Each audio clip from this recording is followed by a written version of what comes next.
To remove objects from photos on Samsung Galaxy S25, we can open the gallery and then choose the photo that we wish to edit. So for example, I'm going to choose this one, press this pen icon at the bottom of the screen, tap on these 4 circles at the bottom of the screen, and then we can choose Object Eraser.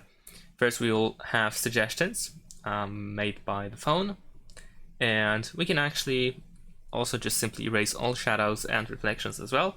But we can also tap on the object in order to select it immediately, or we can draw a circle around it or something like that in order to also select it. And then we can press erase in order to get rid of the object. As you can see, we also have some shadows left, so what we can do is select them as well. Let's see if we can get rid of them. Press erase. There we go. Still something left, so let's see if we can select it. And of course, you can keep going until you are satisfied. And then we can press done at the bottom.